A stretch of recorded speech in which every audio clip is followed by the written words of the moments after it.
Hello my dear students, ಇವತ್ತಿನ ಈ ವಿಡಿಯೋದಲ್ಲಿ 10ನೇ ತರಗತಿಯ ಘಟಕ 2 ಬಹುಪದೋಕ್ತಿಗಳ ಬಗ್ಗೆ ತಿಳಿಯೋಣ. ಬಹುಪದೋಕ್ತಿ ಅಂದ್ರೆ ಅದರೊಳಗೆ 3 ಟೈಪ್ಸ್ ಅದಾವ್ರಿ.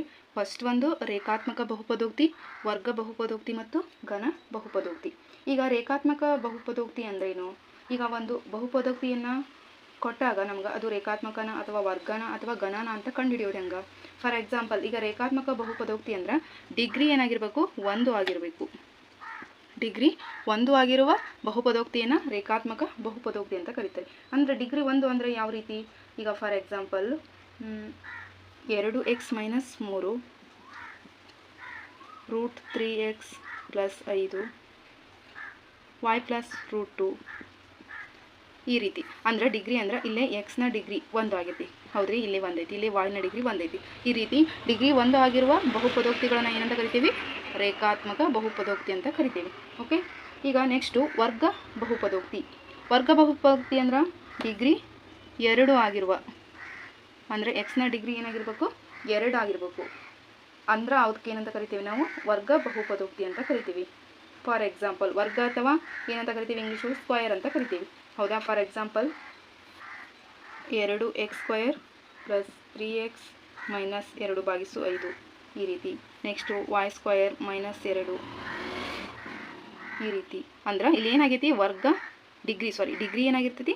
2 ಅಂತ ಬಂದಿರ್ತೈತಿ, ಸ್ಕ್ವಯರ್ ಬಂದಿರ್ತೈತಿ. ಡಿಗ್ರಿ 2 ಆಗಿರುವ ಬಹುಪದೋಕ್ತಿಗಳನ್ನು ಏನಂತ ಕರಿತೀವಿ ನಾವು? ವರ್ಗ ಬಹುಪದೋಕ್ತಿ ಅಂತ ಕರಿತೀವಿ. ನೆಕ್ಸ್ಟ್ ಬಂದ್ಬಿಟ್ಟು ಘನ ಬಹುಪದೋಕ್ತಿ. ಘನ ಅಂದ್ರೆ ಏನ್ರಿ? ಕ್ಯೂಬ್. ಉದಾಹರಣೆ ಏನಾಗಿರ್ಬೇಕು?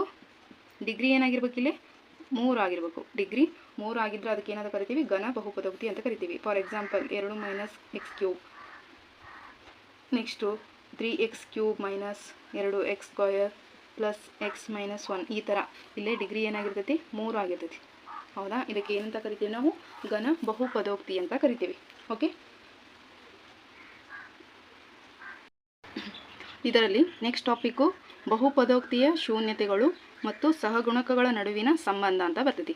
ಬಹುಪದೋಕ್ತಿಯ ಶೂನ್ಯತೆಗಳನ್ನು ಕಂಡುಹಿಡಿಯೋದು ಹೆಂಗಂದ್ರೆ, ಈಗ ಫಾರ್ ಎಕ್ಸಾಂಪಲ್ಲು ಒಂದು ವರ್ಗ ಬಹುಪದೋಕ್ತಿಯನ್ನು ತೆಗೆದುಕೊಳ್ಳೋಣ. P(x) = 2x² - 8x + 6. ಇದು ಒಂದು ವರ್ಗ ಬಹುಪದೋಕ್ತಿ. ವರ್ಗ ಬಹುಪದೋಕ್ತಿ ಅಂದರೆ ಏನಿರಬೇಕು? ಎಕ್ಸ್ದ ಸಹಗುಣಕ ಏನಿರಬೇಕು? ಸ್ಕ್ವಯರ್ ಇರಬೇಕು, ವರ್ಗದೊಳಗೆ ಇರಬೇಕು, ಅಂದರೆ 2 ಇರಬೇಕು. ಅಂದಾಗ ಅದನ್ನು ನಾವೇನಂತೀವಿ? ವರ್ಗ ಬಹುಪದೋಕ್ತಿ ಅಂತ ಕರಿತೀವಿ. ಈಗ ವರ್ಗ ಬಹುಪದೋಕ್ತಿನ ಮಧ್ಯಪದ ವಿಭಜಿಸುವ ವಿಧಾನದಿಂದ ಏನು ಮಾಡಬೇಕು?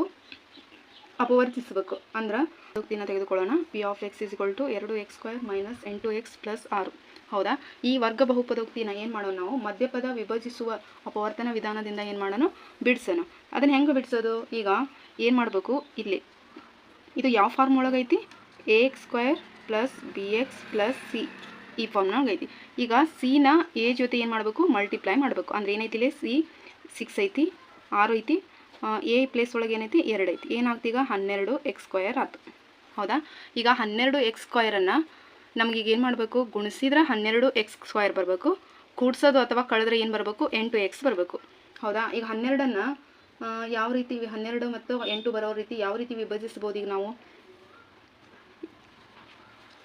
ಈಗ ನೋಡ್ರಿ, ಇಲ್ಲ 6 ಮತ್ತು 2, 6 2 ಏನಾಗ್ತತಿ? 12 ಆಗ್ತತಿ. 6 + 2ನ್ನು ಕೂಡಿಸಿದ್ರೆ ಏನಾಗ್ತತಿ? 8 ಆಗ್ತತಿ. ಈಗ ಚಿಹ್ನೆಗಳು ಏನು ಮಾಡ್ಬೇಕು? ಇಲ್ಲಿ ನಮಗೆ -8 ಬರಬೇಕು. -8 ಬರಬೇಕು ಅಂದ್ರೆ ಏನು ಮಾಡಬೇಕು? ಮೈನಸ್ ತೊಗೋಬೋದು. -6 - 8 2 ಮಾಡಿದ್ರೆ ಮೈನಸ್ ಪ್ಲಸ್ ಆಗ್ತತಿ, ಕೂಡಿಸ್ಬೇಕು. ದೊಡ್ಡ ಸಂಖ್ಯೆ ಚಿಹ್ನೆನ ಹಚ್ಚಬೇಕು. ಈಗ -6x - 2x ತೊಗೋಬೋದಾ? ಈಗ ಏನಾಗ್ತತಿ? ಇದು 2x² - 6x - 2x + 6 ಆಯ್ತು, ಹೌದಾ?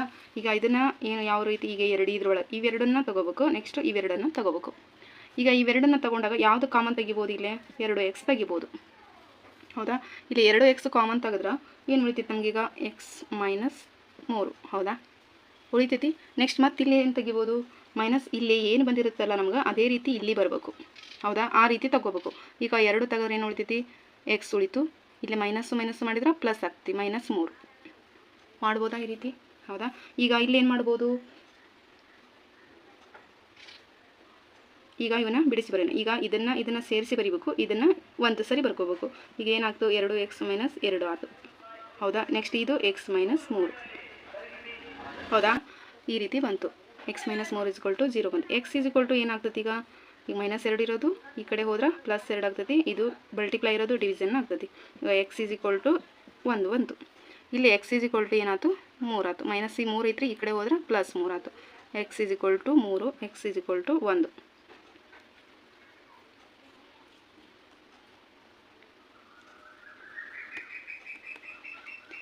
ಇವಕ್ಕೆ ಏನಂತ ಕರಿತೀವಿ ನಾವೀಗ x = 3 ಬಂತು, x = 1 ಬಂತು.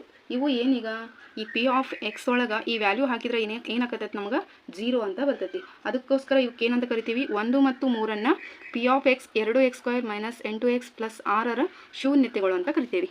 ಓಕೆ, ಅರ್ಥ ಆಗಿದೆ ಅಂದ್ಕೊಳ್ತೀನಿ.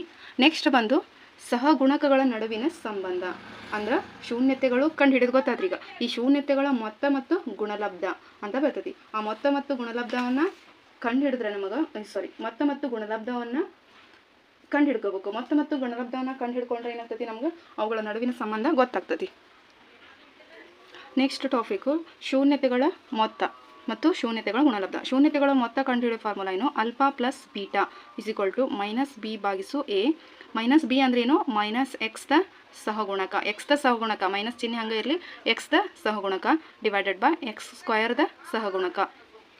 ಅದೇ ರೀತಿ ಶೂನ್ಯತೆಗಳ ಗುಣಲಬ್ಧ ಏನು ಬರ್ತೈತಿ?